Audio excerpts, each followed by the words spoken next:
Bit-bit kining mga rosas og staff toy. Usa-usa nga gitunulan sa mga personahe sa Davao City Police Office ug Traffic Enforcement Unit ang tanang motorista, commuters ug mga lumalabay sa Dalang San Pedro kaganihang buntag. Regalo kini sa mga pulis sa mga Davaoenyo atol sa pagsaulog sa Valentine's Day. Gani, perting lipayan nining usa ka babayeng nakapula nga naglingkod dapit sa San Pedro Cathedral samtang gidawat ang gihatag sa babayeng pulis. Makita nga sangko sa langit ang iyang kalipay.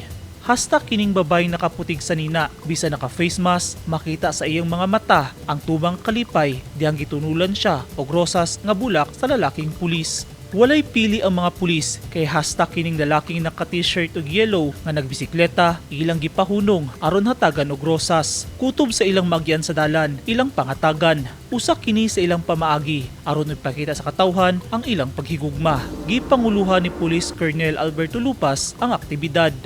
Hi! Happy Valentine's sa lahat! Sa Arakan, Cotabato, bitbit ang usa ka pula nga rosas nga gitaguan sa likod. Gitimbaya nining usa ka pulis ang mga tawo nga anaa nining usa ka tindahan daplin sa kalsada. Taod-taod, gitunol sa pulis ang iyang dalang rosas ngadto sa usa ka lola. Nanay, Lola, Happy Valentine's! Kumusta po kayo, Nanay? Meron po akong usas para sa inyo, ha? Happy Valentine's to, flowers to, fresh flowers yan. Dayon gihalukan sa pulis. Ibabaw sa agtang ang tigulang nga timailhan sa pagrespeto ug paghigugma isip alagad sa katawhan sa katilingban.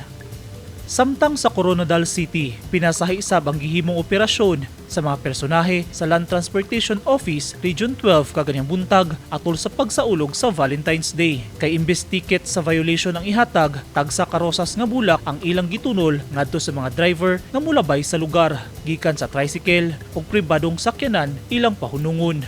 Walay pili kay hasta pasahero apil sa gihatagan og bulak sa mga personahe sa LTO. Usasab kini sa ilang paagi aron ipabati sa publiko ang paghigugmaay sa matag usa. Eugene Hinutan, Newsline Philippines.